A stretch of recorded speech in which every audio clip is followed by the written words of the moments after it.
Okay, so welcome to the first video for our subject, Understanding Culture, Society, and Politics. So for our first module, which is module 1A, we have anthropology. Okay, so what is anthropology? So before we answer that, let's look into the learning competencies or objectives that we need. So our most essential learning competency is articulate observations on human cultural variation, social differences, social change, and political identities. Tapos, for learning objectives, at the end of this module, you are expected to articulate observations on human cultural variation, social differences, social change, and political identities. So here, we we also want to identify the subjects of inquiry and goals of anthropology. And then lastly, explain anthropological perspective on culture. Okay, let's start. So ano nga ba yung anthropology? Anthropology is the study of human beings and their ancestors through time in terms of physical characteristics, environmental and social relations, and culture. So ito yung pag-aaral sa mga tao and their ninuno or ancestors na tinitingnan nila yung physical characteristics, yung sa environment, pati yung pakikitungo sa isa't isa as well as culture. Okay? So ang American Anthropological Association, describe niya anthropology to be a science trying to uncover the principles of behavior that apply to all human communities. So for an anthropologist, yung diversity mismo can be seen sa shape ng katawan, sa size, kung matangkad, kung maliit, customs, ano yung mga tradisyon nila, clothing, speech, salita, religion, and worldview.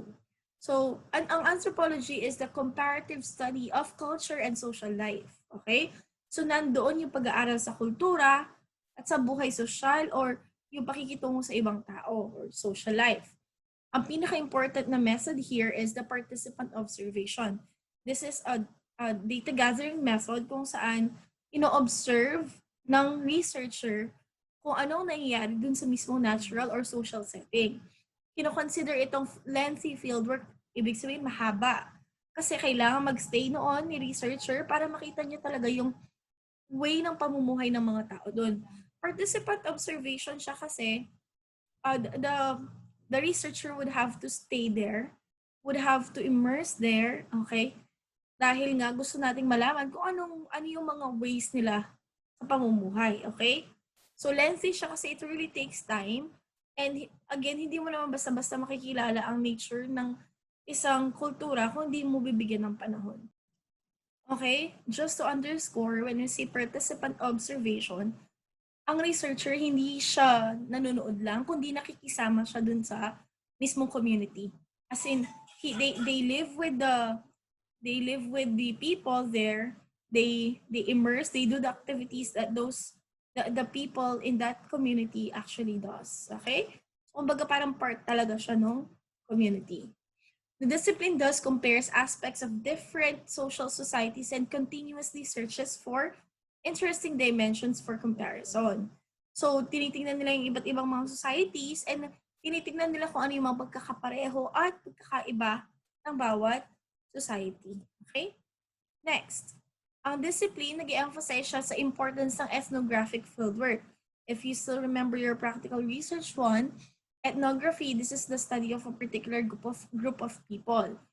This is a thorough close-up study of a particular social and cultural environment kung saan ang anthropologist kailangan niya muna mag-establish ng rapport or good relationships dun sa host society niya bago siya makakuha ng mga life stories ng people. So for example, kung gusto nating pag-aralan na ang pamumuhay ng isang indigenous people or kahit isang society or isang community, kailangan natin gawin ang ethnographic fieldwork. Paano yon?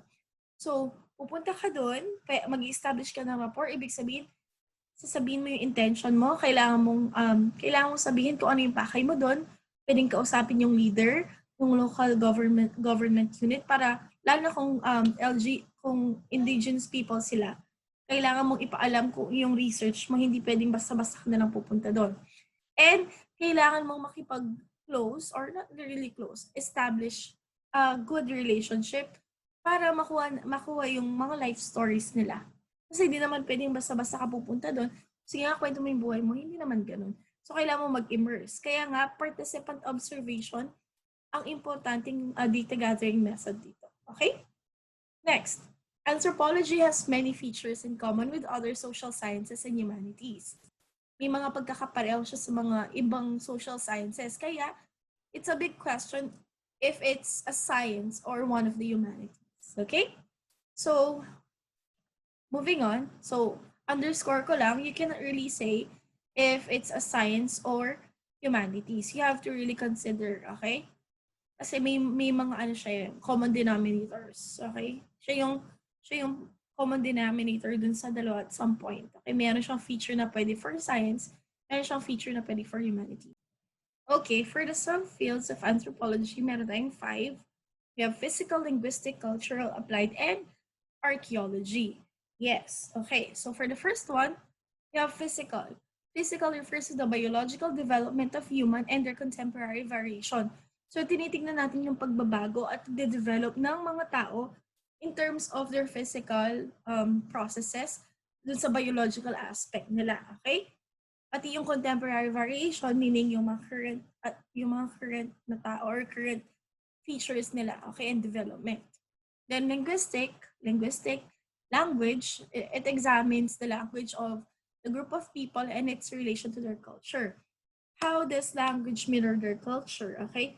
Anong sinasabi ng wika nila tungkol sa kultura nila bilang isang tao?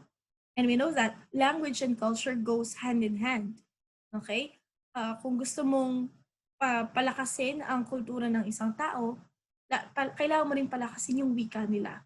Kung gusto mong unti-unting mawala ang kultura ng isang grupo ng tao, you stop using the language. There would be a significant change in their culture. Okay?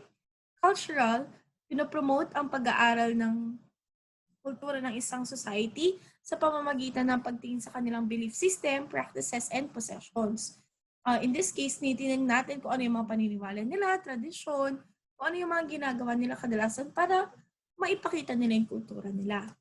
And then the applied, this attempts to solve contemporary problems through the application of theories and approaches. And this is for anthropology trying to solve contemporary problems. So ginagamitan mo ng theories and approaches. And then archaeology, ine-examine niya ang remains ng ancient and human population, historical human population, para maintindihan kung paano nag-adopt ang mga tao sa kanilang environment and nag-develop. Okay? So adopt as in letter A, adopted dapat yun. Okay, anyway. So sa konteksto ng evolution, let's look at this picture. Makikita natin na nagpabago from hominids hanggang maging perhaps Homo erectus, then Homo sapiens, and then the current version of the person right now, which at some point there's a change of reality. Biological and cultural evolution are the key concepts in the study of modern humans.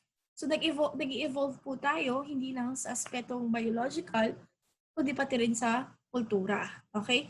Kung dati nag-scavenge tayo ng food, ngayon iba na, hindi na scavenging ang galawan natin ngayon, kundi pag-order online. Okay? Pag-book sa Grab, pagpapadeliver ng food. So nag-iiba-iba tayo ng kultura. Kung dati, okay na sila sa huli sila ng isda or ng wild boar, then siguro pakukulaan lang nila. Sa atin ngayon, kailangan adobo, kaya sinigang, kaya paksiw. Okay, nag-iiba. So biological evolution refers to the changes and modification and variation in the genetics and inherited traits of biological population from one generation to another. While cultural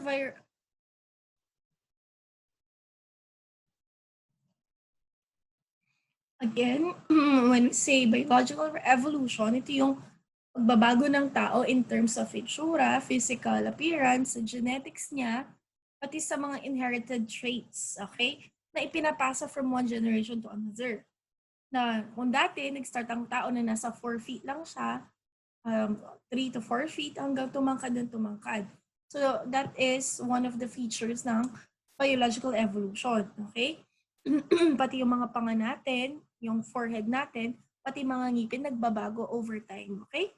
Cultural evolution, on the other hand, refers to the changes or the development and culture from a simple form to a more complex one. So kung dati okay na sila na magsistay lang sila sa mga kuweba or naglalakad-lakad, naghahanap ng pagkain, ngayon kailangan na natin ng Wi-Fi. Na pag walang Wi-Fi, parang hindi na kayang mag-survive. Okay? Kailangan mo ng smartphone, parang ganun. Or at least a television or something that could entertain you. Again, nagbabago ang kultura natin from the past to the present. Okay? Ang ganda ng topic natin dito, ang ganda ng subject. So hopefully we could discuss more about this. And then again, biological evolution refers to changes sa katawan. Okay? Sa biological aspect, sa physical aspect, sa bodily aspect. And then cultural, of course, kultura, okay? From simple to complex. Okay? You understand? So next, ayan, ito na yung references natin. So, ginamit natin yung module galing sa division office. Balikan lang natin in general. So, anthropology primarily talks about the study of human beings. At saka ng kanilang, ng ancestors sa physical na aspect, environmental, social relation, at kultura. So, this is one of the important terms that we need for the subject. Okay? So, binibigyan na tayo ng overview sa mga kung ano yung mga overlapping concepts and ideas. And of course, pwede natin i-localize ang konsepto ng anthropology. Okay? Pero syempre, mas mahaba-habang usapin yon. Okay? Nevertheless, na-mention na rin natin yung mga keywords natin dito, like culture and society. Okay? For the next video lesson, yung kasunod naman na importanteng term ang ating pag-uusapan. So with that, I hope you've learned from our first video lesson. Okay, bye-bye. See you on the next video.